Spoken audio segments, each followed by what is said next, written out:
Okay, today on the Income Flip podcast, I've got James Brown out of Colorado. James, welcome to the Income Flip podcast. Thanks, man. This is going to be a fun one.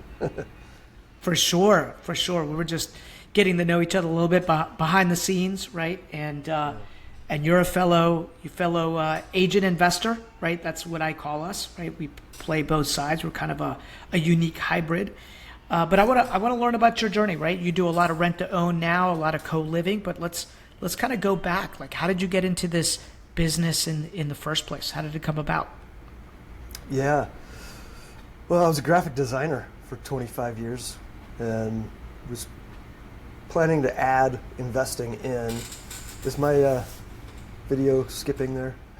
Yeah, it's okay. Like, we'll just roll. What happens is what's great about Riverside is that all that can get edited, so we're good. Yeah. Okay. Cool. Yeah.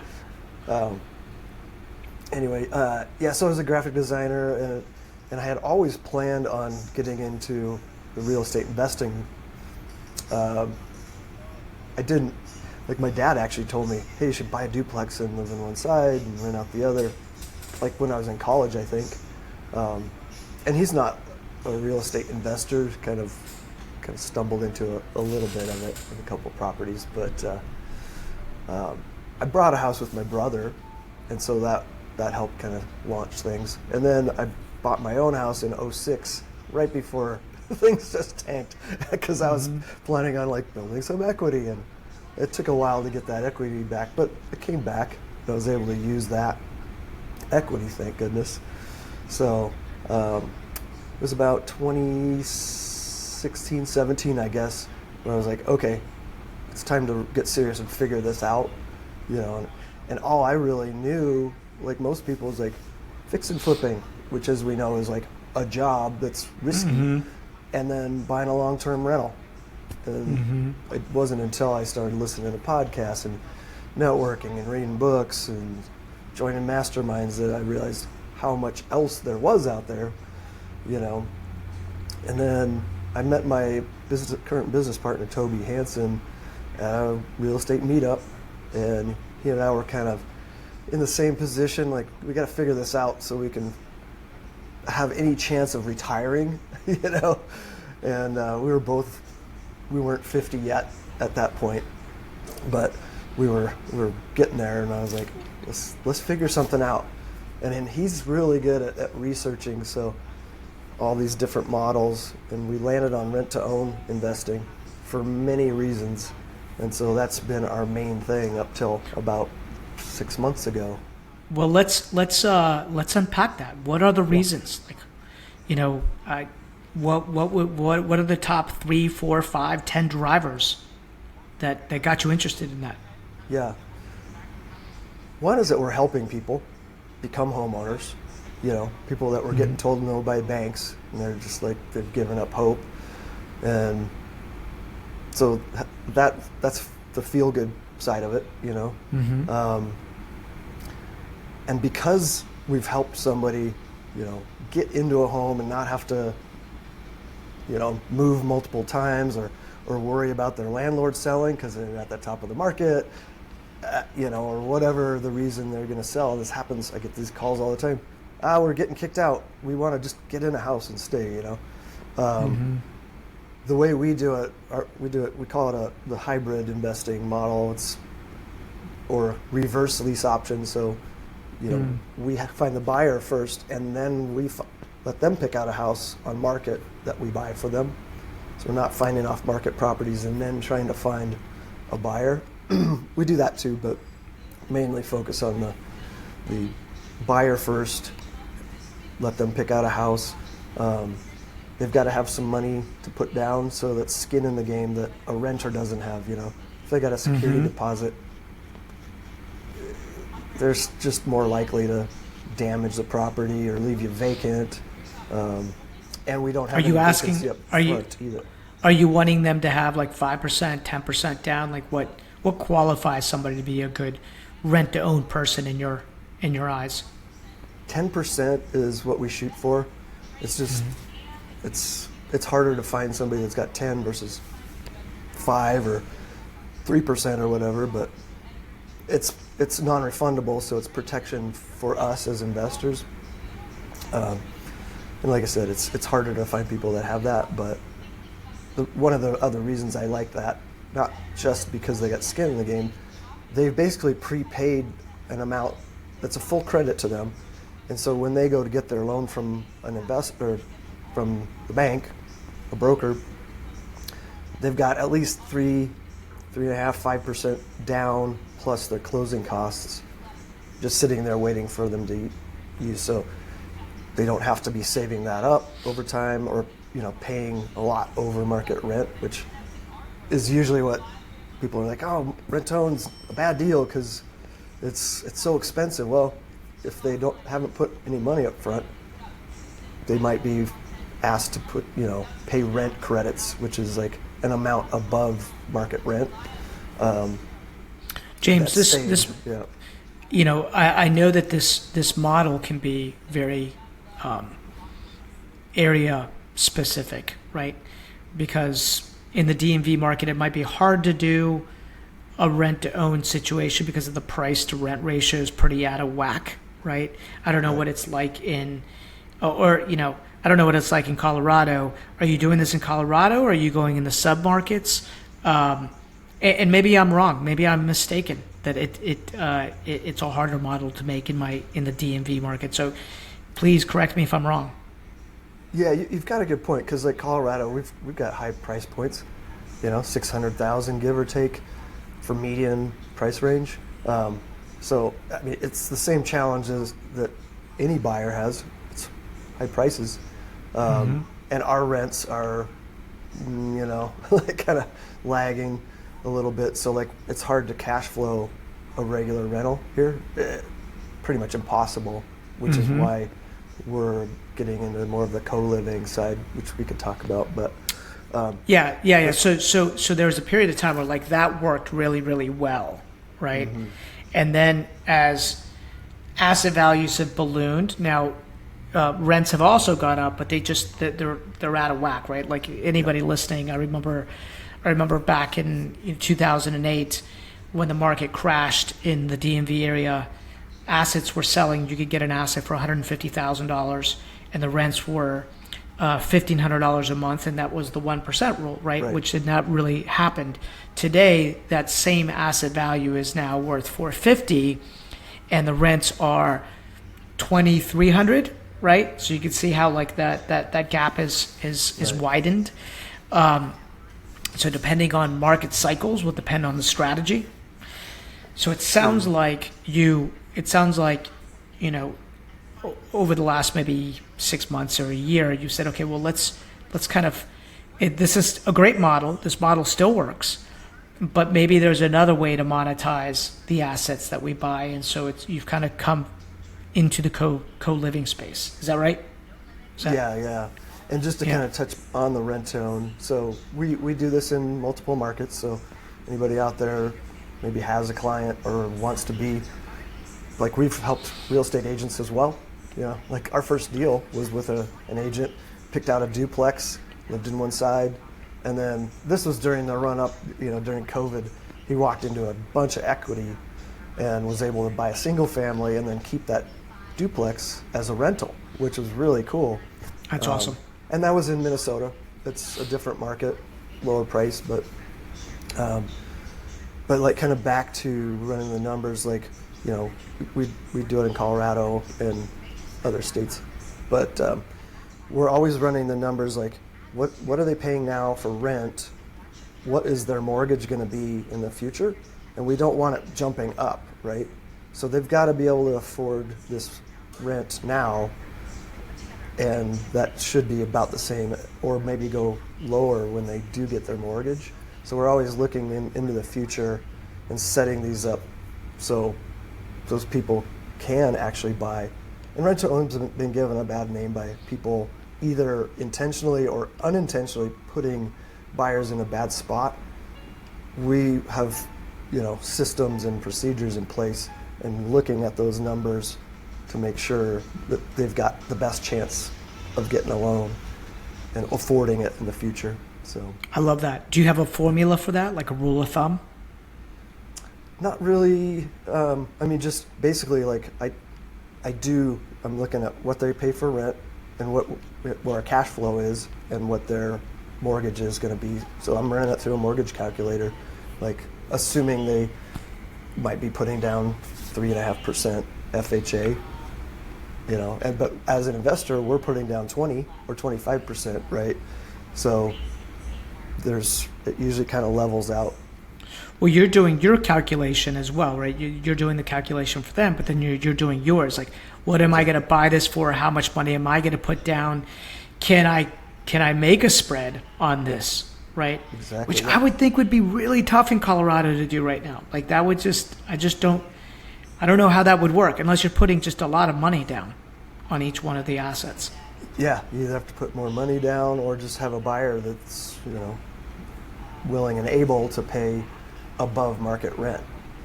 Got it. Like I said, it's they're paying rent now, but they've got to be able to afford that mortgage in the future. So you're trying to equalize that. Got it. Yeah. Got it. That's the anchor. Cool.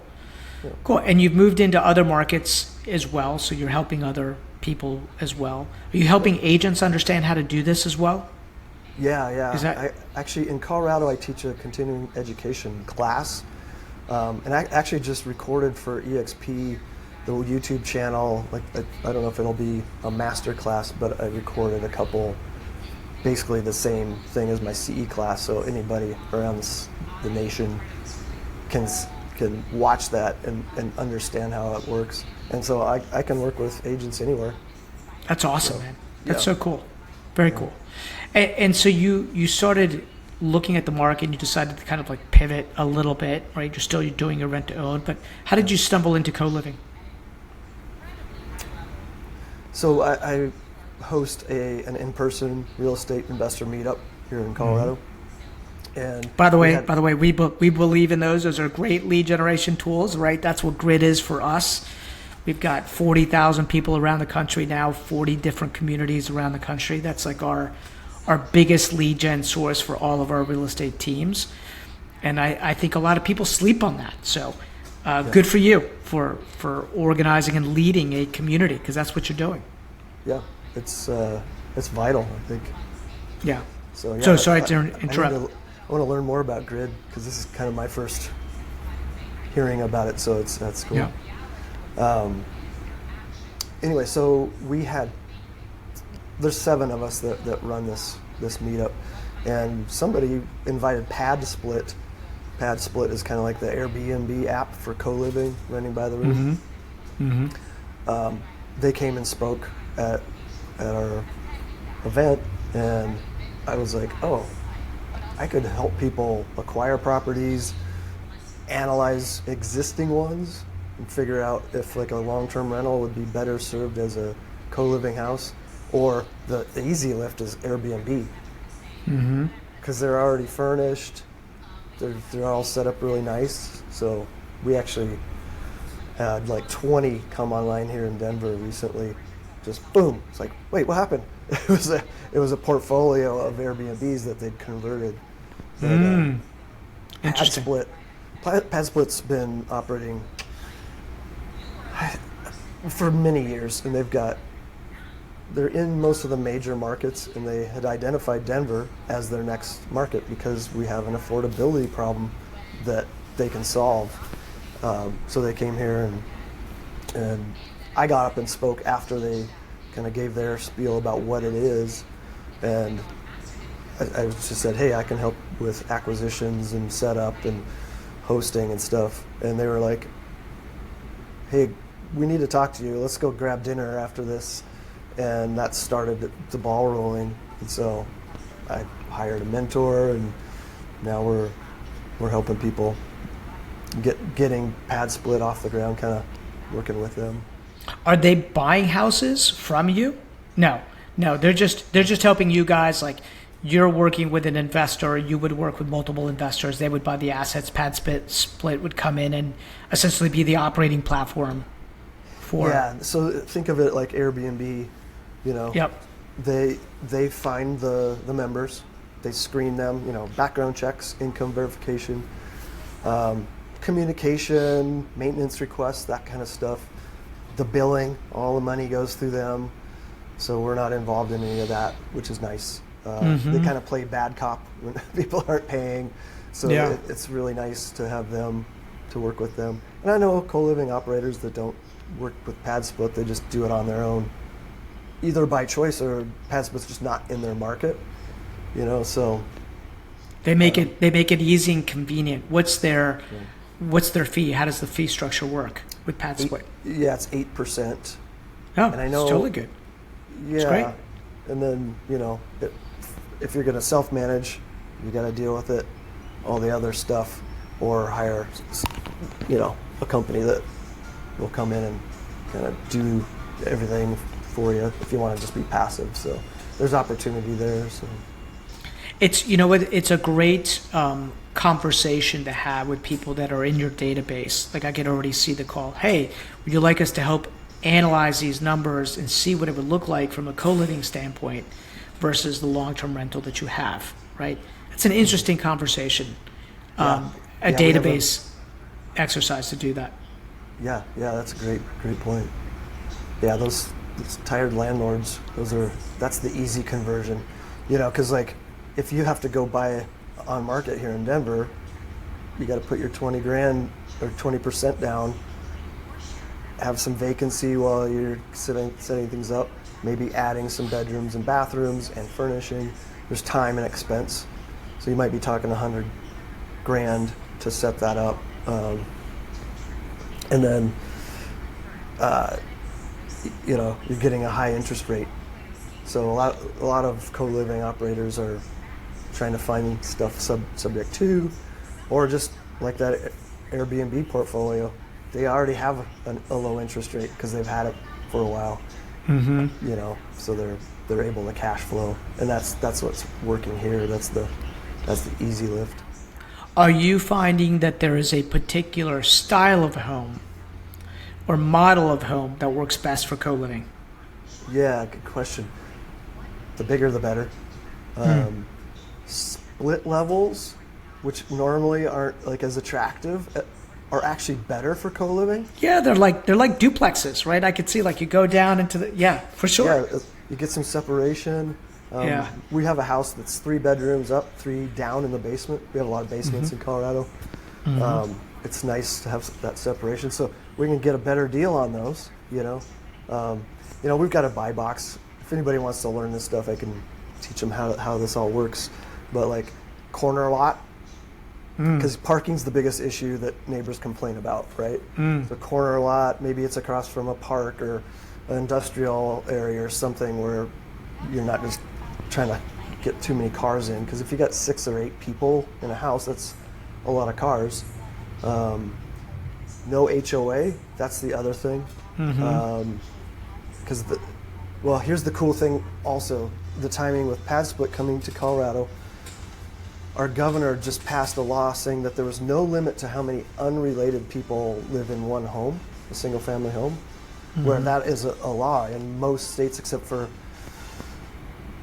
I think, Oregon and Washington. And Colorado now, they've thrown the doors wide open because affordability is such a problem. They're like, it's a massive problem, bro. It is so bad, right? Like, I'm in St. Pete. I think I was sharing with you. Like, I'm in St. Pete, to start an office, get out of the cold weather. And this place is like PadSplit capital of the world. Like, I'm literally in a converted garage. It's badass. Like, when I say garage, it sounds awful, but it's not. It's like they spent a lot of money on this thing. And there are so many ADUs that are being built. There are so many like little casitas that have been, attached to the houses, or you just see it, you see it. And I haven't gone to PadSplit's website because I'm sure if I go on there, I could probably see what's been converted here. Yep. Because they're like an Airbnb, if I understand correctly, like the same thing. It's a platform. Yeah. So I'll have to go in and check out the platform. I'm certain of it. And by the way, like Tampa St. Pete's not an overly expensive place. relative to DC, which is where I'm at. But I'm sure with the run up in real estate prices over the last like 4 years, everybody's feeling this in all parts of the country, right? Yeah. And so it's a very real issue, right? I mean, what is a 1-bedroom in Colorado rent for right now? Do you know? Yeah, so studio's about $1,450. Wow. A 1-bedroom apartment is like $1,650, and so Wow. you know our bedrooms in a co-living house are $850. So, and I've had people like one of our first members. She called me and she's like, "Hey, can I get in early? Because her move-in date wasn't for another 2 days." And I was like, "Yeah, what's up?" She's like, "I'm living in my car," and it had gotten down to like -7 at night. I'm like, "Oh my God!" Like, let me get that figured out so you can move in, because it was vacant. But yeah, and then I just got a guy. He's living in a hotel. He's like just bleeding money.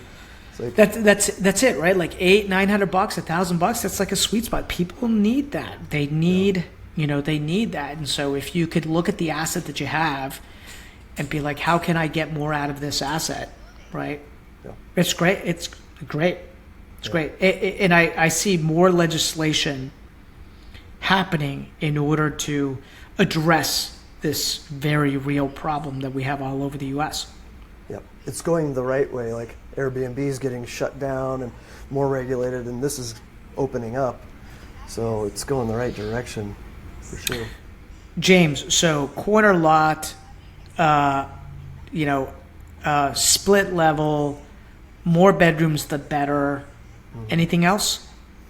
Close to bus lines or light rail, because in this demographic, some people just don't have cars. Yep. So they need to get to work, and in metro areas near where there's some jobs, like get out rural. It's going to be harder to keep them filled. So yeah, those are kind of the You know what this reminds me of? I brought a friend of mine on, and he was talking to us about sober living homes. Very similar, right? It's Very, like, very hey, similar, yeah. similar. You need something where the bus is going to come by. More bedrooms the better. There's a lot of regulation there because they had like a certain pantry for a certain person, and there's cameras, and it's a little bit more intense, right? Yeah. So this is newer for you. Have you had any like crazy stories yet of people that have, I don't know, like co-living? You're putting a bunch of people together who don't know each other. Like, how are you keeping the peace, or what does somebody have to be aware of, or what don't we know that we should know about this? It's everything you can imagine. Like, it's people. So yeah, like I got a call. Oh, somebody puked in the sink. And didn't clean it up. This guy's drinking too much. I had one guy that go, just to let you know, like, somebody asked me if I had Coke. Oh boy, like hair in the sink. It's all of the things. You just it's people. If we're gonna make money, we got to deal with stuff like this. So not everybody's got a stomach for that, but And some people do, and some people have a heart for it, right? Like as well. Like I have friends of mine that, they used what's it called? It's a big national sober living type of thing. house maybe. That's it, yeah. Right? Like, and there's like a person that's in charge of the Oxford House, that's on site, and they feel like it's a way to get back, and like there's rule, like, and I have friends that have a heart for that because of either the journey they went on themselves or the journey a family went on, and it was like a lifesaver. And so you're doing two things, right? You're serving a real need, and you're making money in the process, right? It's kind of cool. That's what I like about all that. I actually helped a friend of mine buy a sober living house. So another story. So he was an investor on a rent-to-own deal in Illinois, say. It was Midwest. And it caught fire. Total loss. Luckily, no one was hurt. They didn't lose, their belongings. But he came back to me and he's like, hey, man, I got this insurance claim. I got a bunch of money. You have a deal I can put it back into. I made, I've got a big network here. And ran into an investor that reached back out to me and he's like, hey, I got a sober living house run by Oxford. He's like, I got to get out of it. I got too many other things going. I need to get my money out. So we bought that, and the cash flow's been amazing. And nice because Oxford House runs it. It actually started out as women only, and then they were having a hard time keeping it filled. And I think they had like 30 homes, and this was in Colorado Springs, south of Denver. And they turned it into a men-only house, and it's just cranking along. But like, awesome. It's a good point that it's very similar to co-living as far as like, corner lots and we have cameras in our homes, keyless entry on all the interior doors, shelves, cabinets, and refrigerator, all of it labeled. So that's an easy I don't like co-living. I might try sober living, or sober living's go to co-living. So you can kind of flip back and forth. You can flip back, yeah. No, that's good. That's a great point. That's a great point. So let's unpack something else, right? So you do what I do, right? You serve the real estate investment community, right? You're one of these odd bunch, I call you, right? Like where you have the heart of an agent but the mind of an investor, and more than likely you yourself are also an investor, and you realize that you can help people on this wealth building journey. Like it's not like just selling a house, right, and then you're off. Like you're actually helping families build wealth through real estate. Like, walk me through your thinking of all of that. What does your model look like? Why do you do it, right? I love that you pointed that out, because when I got into the investing side, I thought, I'm going to have to be like a hard-ass landlord, and it's going to be all about the numbers. And then I realized, hey, I can help people, not just on like the rent-to-own buyers and the co-living members side. I can help the investors. Like, I've helped. Mostly my investors have been friends, I've helped them make a lot of money, and myself at the same time. And it's also like networking and working with people that's awesome. Like, it's not just about all the numbers, which is great, because like I'm more of a people person. Yeah, James, what people don't understand is that it, and you get this because you're doing it, that it's a community, right?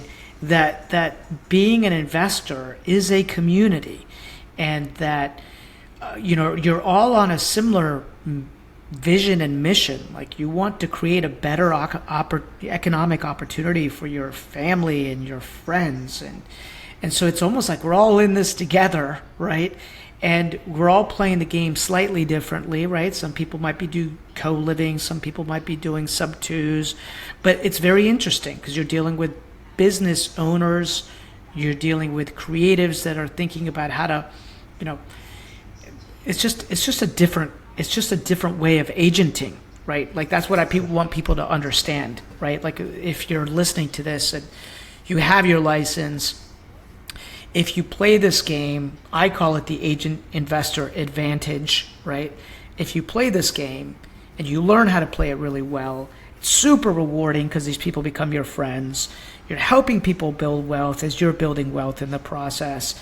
You get to understand real estate from a 360 perspective versus kind of like the narrow lens that a traditional agent, no offense to my traditional agent friends, I love you, right? But they see, every house is a listing, that's just traditional, and every buyer is just another buyer, and there's none of that community feel that we experience as agent investors, right? So, yeah, I identify with what you're doing. Yeah. I'll point out one time I was like, I'm going to put together a video and share like how many people were involved in a deal. And we did a deal that was some people moving to a rural part of Colorado, which was overall kind of a nightmare. I could go into that. But we got the deal done.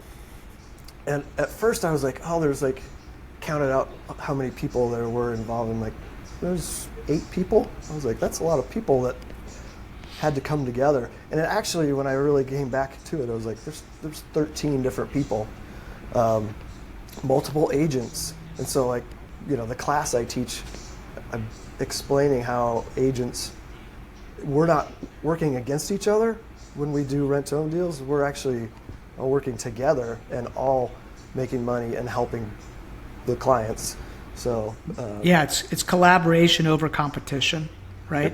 Yep. And you know, it's interesting because like you've got 2 agents. You know, you might have had a plumber, you might have had you might have had an HVAC person in there, some kind of contract. You might have had a roofer. You could have had, definitely have a lender for the most part in there, right? Like there's insurance, there's title, there's so many people that touch that transaction, even with just a traditional one. But when you start tossing in what we do on the creative stuff, right? It's very cool, right? Are you, out of curiosity, James, is it just you, or is it you and a team? Like, what does your business look like today? Yeah, so I have my business partner, Toby. We've got Ana Holko. She's also an EXP agent and fluent in Spanish. She's from Mexico. So that's really helpful because a lot of our clients and potential clients are Spanish speaking. Like, you know, we helped a family from Honduras. They were I-10 buyers, like they didn't have a social security number. So having her on the team's great. And then I've got a network of other people doing what I'm doing in other states. And if anybody wants to learn what I'm doing, I can help guide them so I can coach and plug into our network. James, too.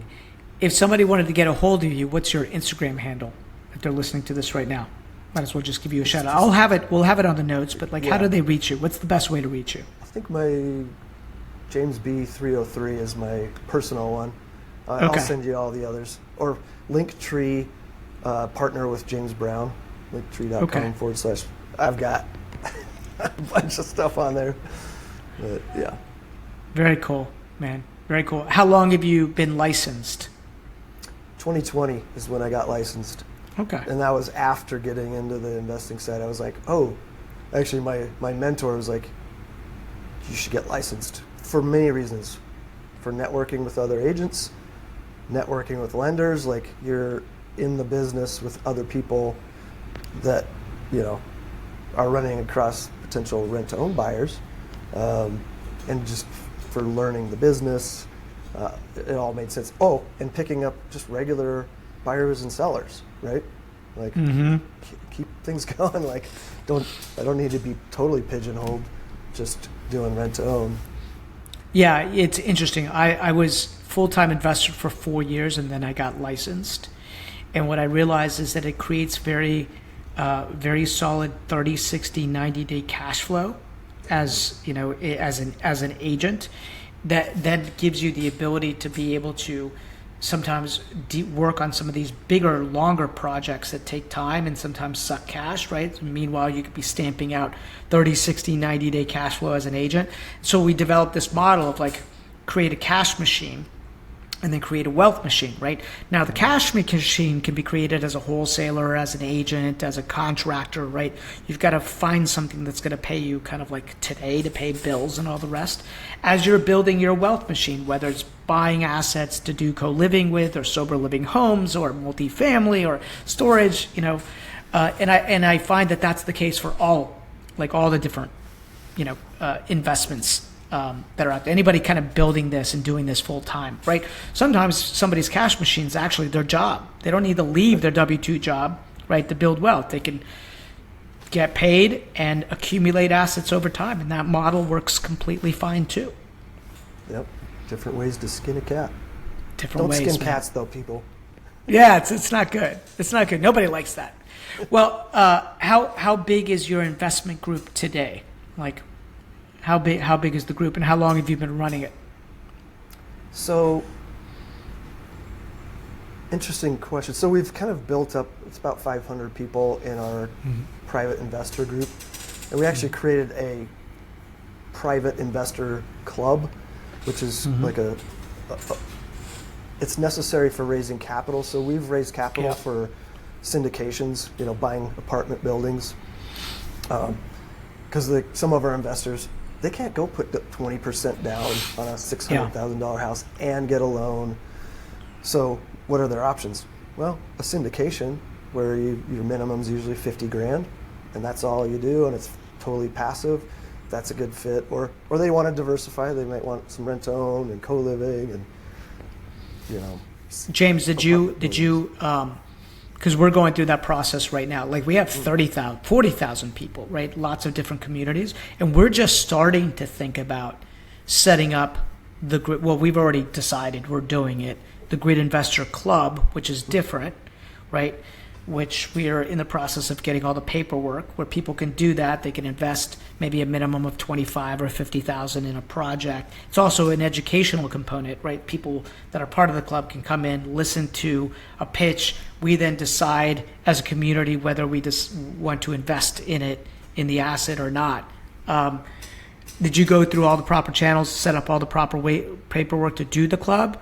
Or are you guys informally doing the club, or, how are you doing it, I guess is my question. And do you charge to be part of the club? We don't charge, It's just somebody wants to be part of it and start getting, first look at all of our deals. We get on a call, we start that relationship so that when we have like a 506B offering, which is like friends and family, people that aren't accredited investors. I don't know how much you want to dive into that, but basically we have to have a pre-existing relationship. So, and we do some which is education. great, which is great that we run these meetups, right? Because it's like we have a relationship ahead of time, right? Yeah. Very cool. Yeah. And how many people do you have in the club? Is it the 500? Yeah, 500 in our investor club. Yeah. And then our Colorado Cash Flow Club, our meetup, that's kind of a separate. There's a little crossover there. The Cash Flow Club is more active investors or wannabe investors, So it's a mix of wholesalers and buy and hold investors and flippers, just people in the business like us, agents and lenders and all that, hard money lenders. So they're more active, less passive leaning. So it's just a feeder into the club, right? Because you're gonna want people that are not, there's some people that want to be super active, and they want to be, in there with like their own hammer, knocking shit down, right, and doing that stuff, and they want total control of it. And then there's business owners, people that have a job and they're like, listen, I love real estate. I want to invest in real estate. I want to learn about real estate, but I just don't have the time. But I've got 50 G's, right? Or I've got 100 G's to put into a deal. So, very cool. Trust you. So that's where having the meeting in person and getting to know somebody, look at them in the eye, they need that. And honestly, we need that too. Like, I've had investors where I'm like, I don't want to help them and deal with them. Like, they're a nightmare. And I'm like, it goes both ways, right? So you won't know that until you meet somebody in person and talk. 100%. 100%. That's cool, man. Very, very good. Well, if you're giving anybody advice, final question, on just getting started in either the rent to own or the co-living space, right? Like, how would somebody just get started? And it sounds like you actually train to this as well, right? You teach people this, right? I'm actually just getting the coaching side off the ground. I was co-coaching with my coach, and then I was like, it dawned on me, I've had multiple coaches, so rent-own space, Ron LeGrand, an OG in the space, Jesse Mills, John Burley, Claude Diamond, who's like my coach that helps me coach, and like all these guys that do rent to own. I'm like, if somebody comes to me, they get like the benefit of lots and lots of freaking money I've spent on coaches and years of time and figuring it all out, so they can come to me and get them off the ground. But you know, if somebody's interested, they can reach out. But invaluable. Like, I've spent that money. You can go somewhere else, but yeah, James, the truth is, like, people don't understand. Like, there's a lot of stuff that you could learn today online, on YouTube, all the rest. Yeah, but there's a different, and do that, right? Do that. But there's a different level when you actually put your money into something or into somebody, and then it's like, okay, we're going to get a return on this investment. I always tell this story. I remember spending, this was like 20 years ago. Like, my first person, actually, I talked about this not too long ago. The first person I ever bought like an infomercial like thing from was Carlton Sheets. You probably don't. He's an OG. he's an OG, right? Wow. Carlton Sheets, and then I did that, and then at some point I spent money on Ron LeGrand, right? Like $6,000 or $7,000, right? And I remember you got a deal. Oh, I did get a deal.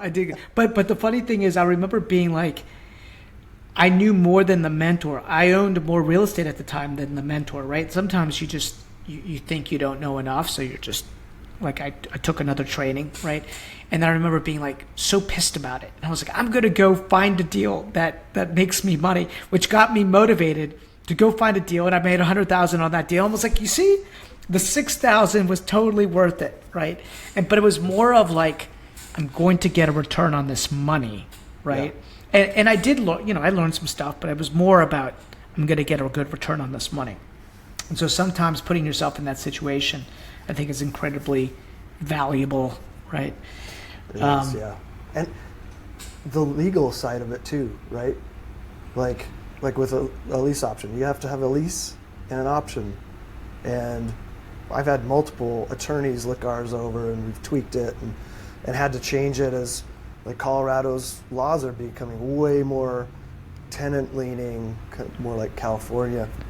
You got to have that stuff dialed in, or you're screwed.